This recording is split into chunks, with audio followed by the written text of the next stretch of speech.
Yo, what's good everybody? It's your friendly neighborhood Taco coming back at you with another video. Is that gonna stick? Is that what we're doing? If so, I actually really like that. Today I'm bringing you guys a brand new series, something new to the Taco What Ifs channel, and something I'm gonna be doing more often. You see, I don't really do shippy what ifs on Biguchi Taco because I don't really think that's the audience that my audience is into. We haven't really done a shippy what if, and I want to expand to do something different. I'm going to be doing today, without further ado, stop procrastinating and just say it. What if Lady Nagant married Izuku? Now this is going to be a quirk marriage story, kind of inspired by my friend Oni X. He does a lot of quirk marriage stories on his channel. And today I'm bringing you guys this. It's kind of tame in terms of the story. I'm not going out there and grabbing somebody from another universe. Although I was thinking of doing what if Deku married Boa Hancock from One Piece. If you guys think that would be cool, let me know. But yeah, what if Deku married Lady Nagant? Now, I don't really know a lot about quirk marriage stories. I mean, I've watched a few to get the gist from Oni X. I've watched a couple of his videos. So I guess we're just going to start the way that Oni X starts out. And Oni usually starts with Izuku being an adult or being after he graduated UA High, because it's kind of weird if 15-year-old Izuku married an adult woman, right? So we're going to say that Izuku marries Lady Nagant. If you guys hear me saying a lot of ums and uhs, it's because I don't really script videos for Taco What Ifs, and yeah, this is really weird for me because it's my first time doing this.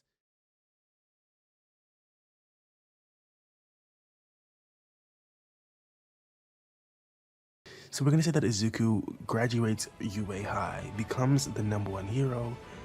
Is that what happens in the story? He becomes the #1 hero, and after that he marries Lady Nagant. Now Lady Nagant in this story is going to have to go through a lot of changes for her to be in a stable position to actually go ahead and marry Izuku. They still meet the same way they do in canon. When Izuku is around 16 years old, he runs into Lady Nagant and they get into their epic battle, just as we see in the MHA manga. Now in the manga, Lady Nagant is a quick, swift fighter with an amazing quirk. She has the ability of rifle. It's also called airwalk in some other translations, but we're going to be calling it rifle. Now, there's something I want to say before we even get started into the actual meat of this quirk marriage. Is it Lady Nagant or is it Lady Nagant? I can't tell. I'm just going to say Lady Nagant. That's the way that I pronounce it. That's the way that I read it. I don't know if it's Nagant or Nagant. If this kind of cringes you guys and pisses you off, let me know in the comments. But Lady Nagant, Nagant, is actually saved by Izuku. Instead of her being charred up because of the contingency plan that All For One had put in place, just in case she changed her mind about him and wanted to work on the other side again, actually Izuku saves her from this. We can say that Izuku had a preemptive strike and actually used One For All to overpower All For One's quirk. I don't know if this is actually going to work, but we're just going to do a lot of headcanon and just say Izuku finds some way to save Lady Nagant. If you guys can come up with a way that Izuku could actually save Lady Nagant in the comments, that would be actually really very much appreciated. But Izuku does save Lady Nagant from her ultimate fate of dying due to the hands of All For One. And after that happens, she moves on with her life. And we're going to see what happens next right now, as Lady Nagant has their entire philosophy changed by the young Deku and Midoriya, and she remembers him as the person that could finally defeat her, even throughout all of her past turmoil as being a pawn to the Hero Society and being someone used by the chairman, and even throughout all that, from being a past pro hero and not really being put in the spotlight, being seen, she got to really interact with the greatest hero of all time before he became the greatest hero of all time, before he inevitably beat All For One and ultimately shone the brightest, brighter than even the former #1 or the former greatest of all time, All Might. In this universe, Deku has become the GOAT with a period at the end. He is like Michael Jordan if Kobe Bryant and LeBron James never existed. The undisputed best hero of all time, following his predecessors in great fashion. He wields One For All with the Force, and is going to be the last one to wield it, until he stumbles back upon Lady Nagant. Now they stumble back upon each other when Izuku is around 19-20 years old. At this point he had been a pro hero for around 4 years, getting his hero license, his provisional hero license when he was 16, and getting his actual real hero license when he turned 17. Izuku got it granted to him earlier because he defeated One For All when he was 16 years old and still in high school. When he was coming out of high school, he got his hero license, and immediately he dropped out early to pursue becoming the greatest of all time, which he does. So now Izuku is around 20, 21 years old, and as around Hawks' age when he was number 2 and he's number 1. And as such, he stumbles upon Lady Nagant again. She had decided that she was going to take a dip back into pro heroing, as pro heroes kind of shown again, as they had a new All Might to really hoist them up, and being a pro hero was kind of the new thing in style again. However, society did have a lot of changes following All For One's downfall. Izuku, seeing Lady Nagant, actually freaks out because he hadn't saw her since their epic encounter when he was a teen. And as such, Izuku being Izuku immediately starts talking to her. He can't stop himself. He's just that open-minded guy that was always down for a conversation with anyone. And as such, Izuku rambles on to Lady Nagant, who actually is really open to his conversation and realizes that this adult Deku is honestly kinda cute. Lady Nagant would then ask Deku out on a date. Deku, not really understanding any of this, shakes his head and says, yeah, about that. I kind of have a thing with this girl that I used to go to high school with. Her name is Uraka. Uraka, Lady Nagant says. Oh, her, Uravity. Yeah, Uravity. That's her hero name at least. But, hey, if you want to go for a friendly chat whenever, I'm still down. Yeah, that'd be fine. You see, Izuku was still in a relationship with Uraka, who he hooks up with during their high school days, and they eventually grew together to become a power couple in terms of herodom. Uravity, the gravity hero, with the power of 0G, and Deku, the number 1 hero, wielding the power of One For All. They made a great pairing in terms of their hero fans and everything, but since they left high school, they kind of grew estranged. The relationship was strained out. They had now been together for 4 or 5 years, with no talks of marriage or engagement. Getting to that point in a relationship is kind of, how should I say, weird. And Izuku knows it. They almost feels like the relationship could collapse at any point. If they get into one small fight or one small bicker, the entire thing could fumble like a game of Jenga. Pulling out one of those small bricks could make the entire building fall down. And Lady Nagant realizes this, as one day Izuku takes her up on her offer to go out for a friendly, quote-unquote, chat. And they do. But Uraka is constantly hitting Izuku up, calling his phone every 2 seconds. Izuku wondered if it was an emergency, and as so, he calls Uraka. And it turns out it wasn't an emergency. She just wanted to know where he was, as he told her that he was out with a friend. A friend. Uraka would immediately get suspicious, and then seeing that Izuku was out with Lady Nagant, got angered. Izuku and Uraka would get into a fight, in which Lady Nagant sussed out the situation.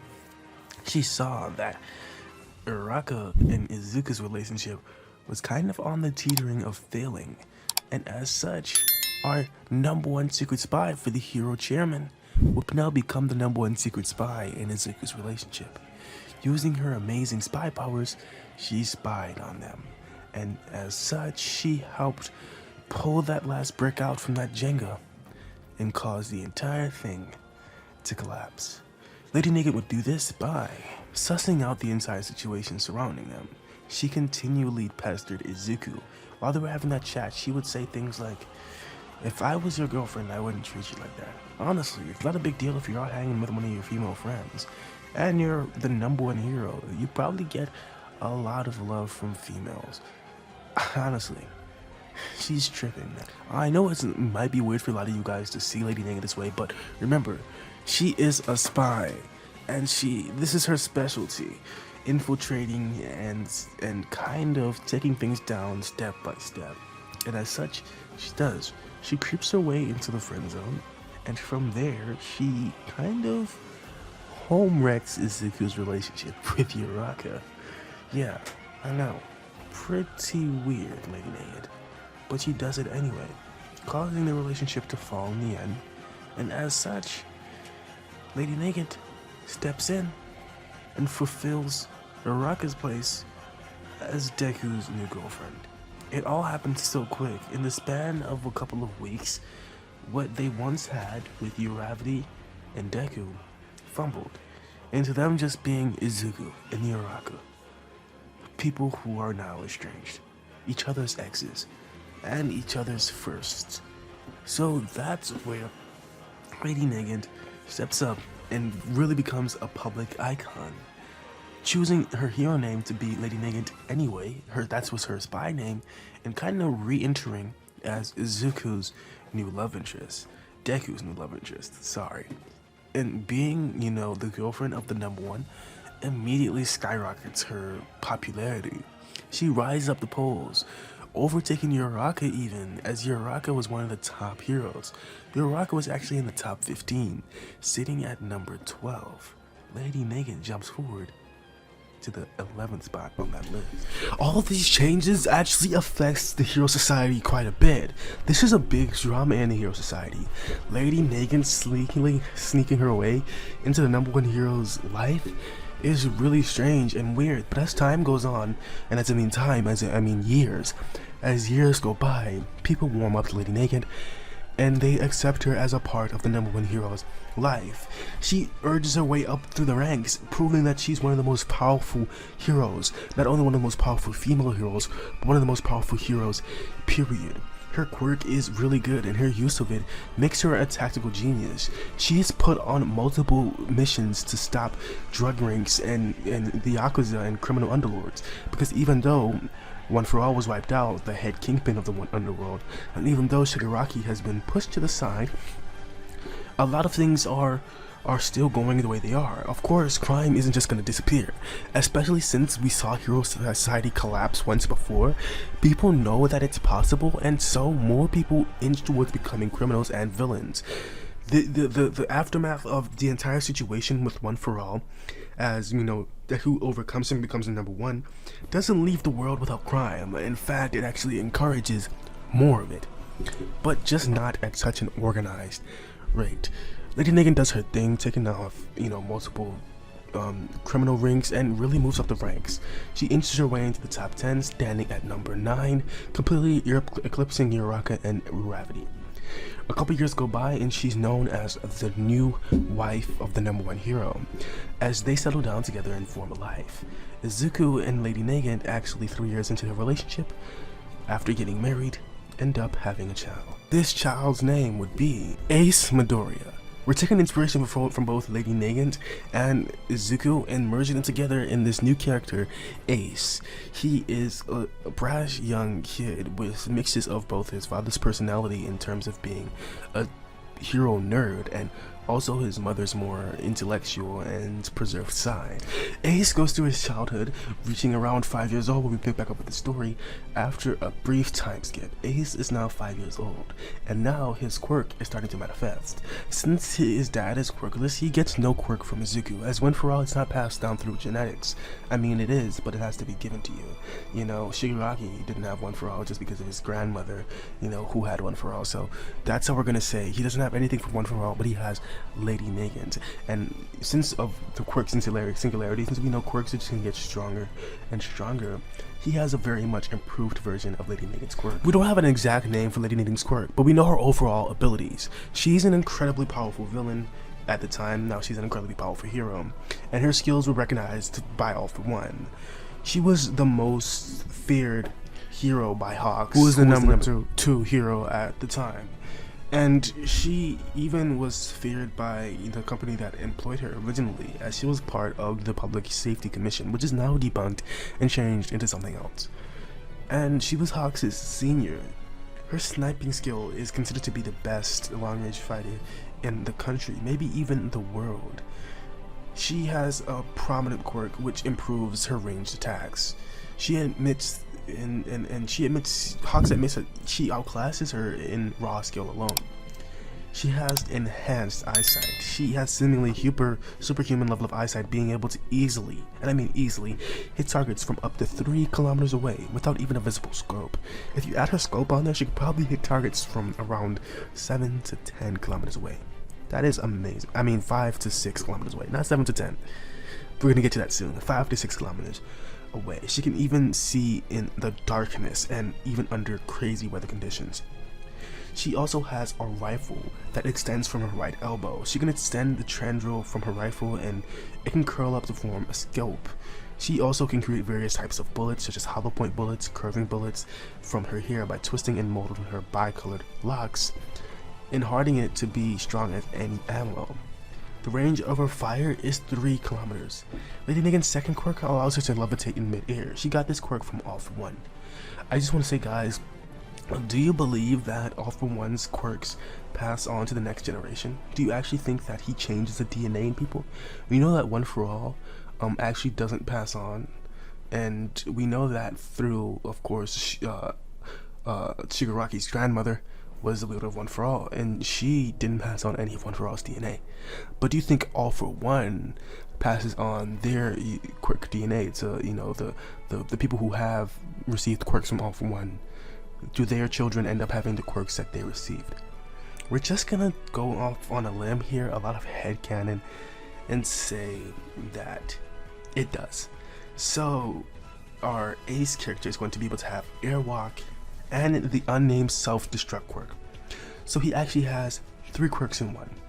He has rifle, and he has enhanced eyesight from this rifle quirk. He also has airwalk and self-destruct, which allows him to detonate his own body. You know, All For One put this quirk inside of Lady Nagant, you know, so he could detonate her, but I'm still gonna say that he has his quirk, but he never uses it. Now, Ace, as a 5-year-old boy, begins to show signs of his enhanced eyesight. Izuku picks up on this before even Lady Nagant was able to. Seeing that his kid was able to see things from far away. When they were out on a park one day, simply chilling, Ace would come out and say, "Daddy, I see a fox," and he would point in the direction of a strange object, and as Izuku inched closer towards it, he realized his kid was seeing something that was at least 5 kilometers away. That is crazy. That was Lady Nagant's maximum capacity. And this kid was able to do that as a child without even training his quirk to become stronger. That means he's going to be a force to be reckoned with in the future. But even as all this is happening, Lady Nagant is sent on a mission. And this mission is an extremely dangerous one, revolving around a criminal organization that is actually taking place in another country. We're gonna say that this is taking place in America. And Lady Nagant is sent abroad as a transfer hero to help out with the situation there, as she's the #1 stealth hero in the entirety of Japan. And of course, Japan is close allies with America, especially in terms of heroism, so they like to outsource heroes sometimes to complete specific missions and specific tasks. And as she does, seeing his mother go away, and Izuku seeing her go away, this would be the last time Izuku would actually see Lady Nagant, as tragically she passes away on this mission.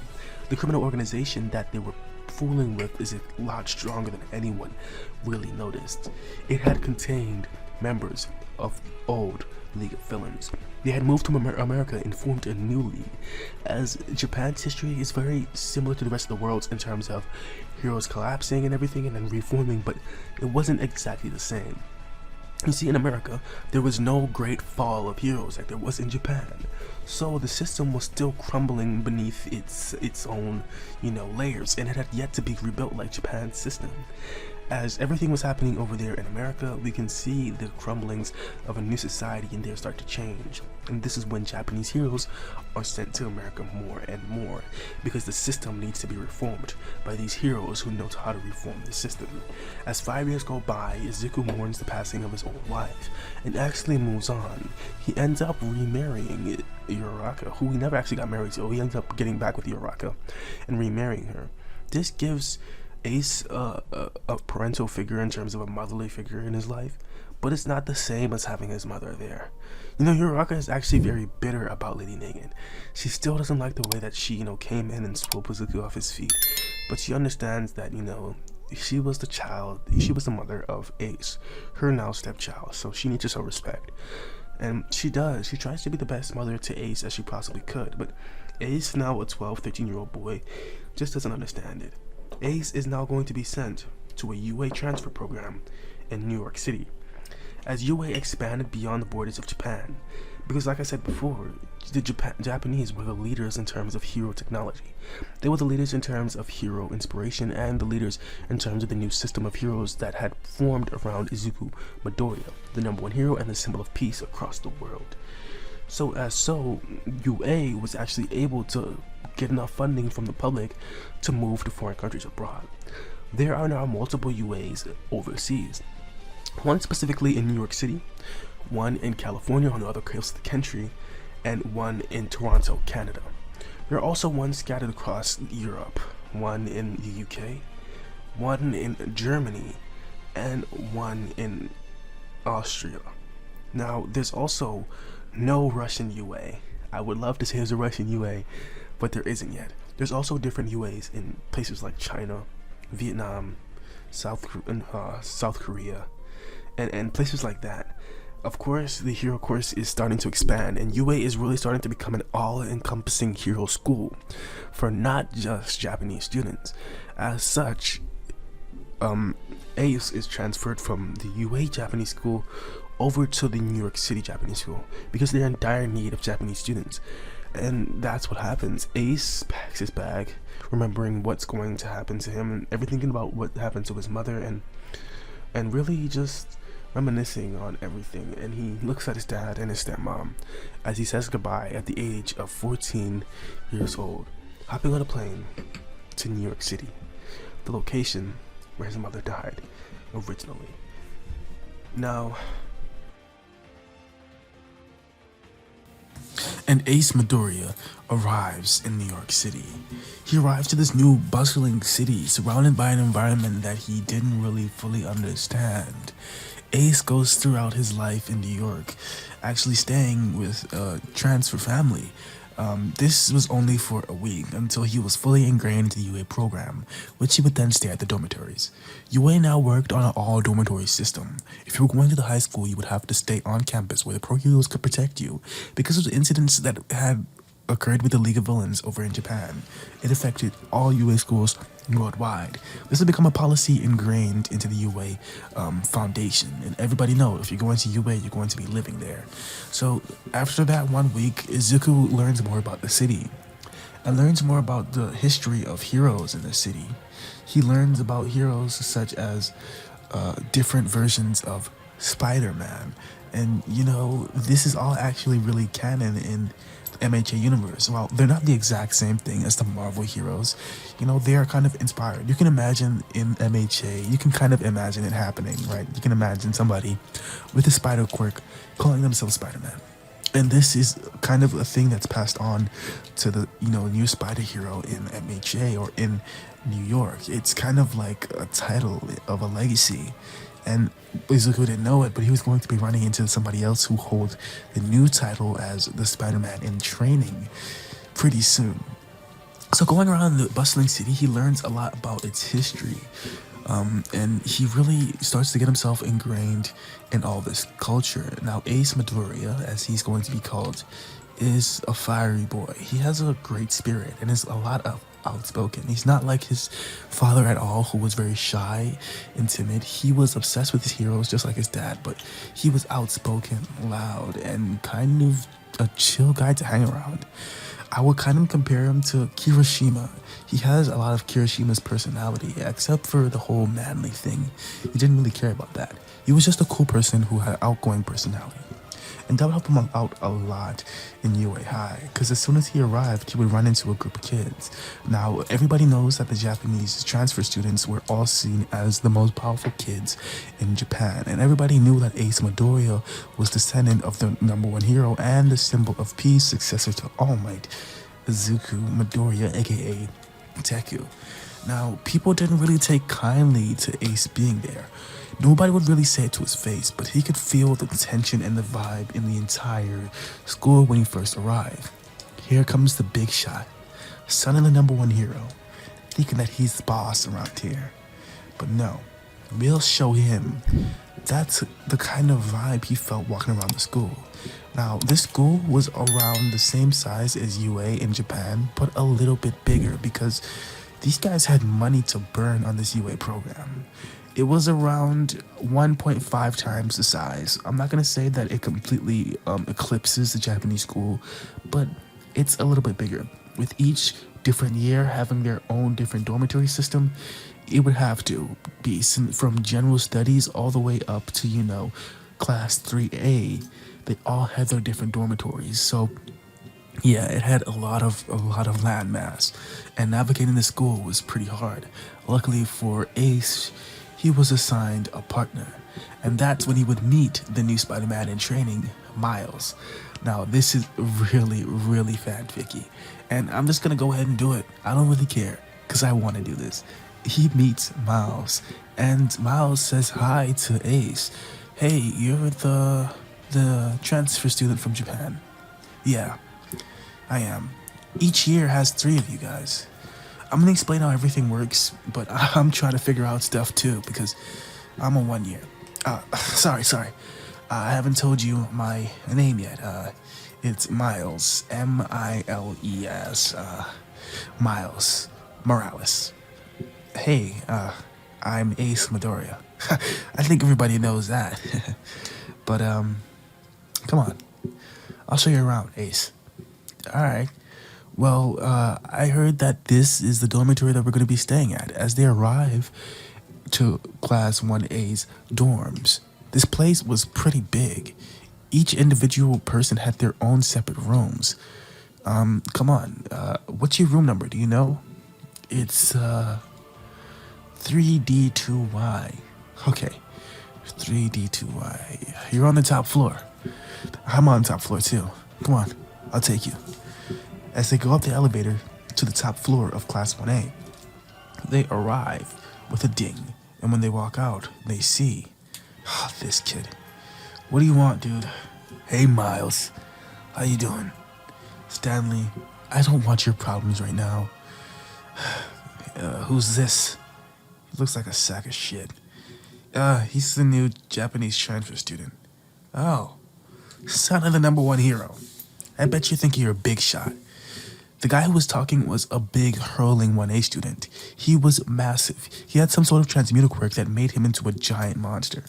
Although Ace had a feeling that this wasn't this guy's true potential or true form either. He walks in and pushes Ace. Get out of my way. Alright, don't worry about that. Let's go, Ace. See you around, Miles. Yes, Stanley. As the elevator door closed with Ace and Miles on the other side, Stanley goes down with his buddy to the bottom floor. What was all of that about? Don't worry about it, man. That guy, he's just a bit of a prick, It's New York. Shit happens like that all the time. Come on. This is your room right here. It's funny. I'm in the room right next to you, 3Y. Okay? If you ever need something, just let me know. I mean, we're partners after all. Yeah, thanks. As Ace opens his door, Miles says, hey dude, do you want me to help you, unpack? Nah. I'll be fine, yo. Okay. What does that mean? Fine, yo? I don't know. My English is pretty good, but I don't know everything. Alright. Just don't say yo at the end of your sentences. It's kind of weird. Okay, I'll see you later, man. Alright. Ace enters his dormitory and lets off a sigh. This was going to be a hard journey. He had learned a lot of English because he was training for this, He had learned pretty good English, watching English programs, knowing a lot about, the country of America and, different countries just in case he was sent somewhere else. But he didn't know the proper vernacular, slang, or any of that. He just knew how to speak the language. Ace walks in, unpacks his bag, and then the bell rings for their initiation. As soon as he does, he walks out, and he is in full costume. Miles walks out the door saying, dude, What are you doing? What do you mean, what am I doing? You don't wear your costume yet. I thought that, you know, in the American schools, they wear their costume all the time. Yeah, they do, but, not during initiation, alright? Okay, I'll just take this off then. Izuku takes off his costume when Stanley comes walking by. Not Izuku, I'm sorry, Ace. I get him confused a lot. It's this guy. Watch out, Ace. But Stanley comes banging down the hallway, walking towards Ace. Look at you, kid. He pushes Ace down on the floor and then walks away. That guy's an asshole. Ace gets up, brushes himself off, then looks at Miles. Miles looks back at Ace and says, he's gonna get what's coming to him, don't worry. As soon as we start training, you get a shot to get back at him. Yeah, I will. As Ace walks out again without his costume on, Miles asks him a couple of questions while they're walking towards the initiation grounds. Hey, man, what is your quirk anyway? Oh, my quirk? To be honest with you, I don't really have a direct name for it. I was kind of hoping that I could name it something when I got here. Well, do you have any idea what it does? Of course I have an idea what it does. You see, I have the ability to spawn a gun from my hand. A gun? Yeah. Also, I have an ability to spawn another kind of weapon from my back. It's inspired by my mom's quirk. It's something about weapons. She calls it snipe or something. I don't really know if that's what I want to call it. Because once you see it in action, it's a lot different from that. Alright. I can't wait to see it in action. As they get into the initiation, Ace sits down next to Miles, and a teacher starts speaking. This teacher is the hero in America.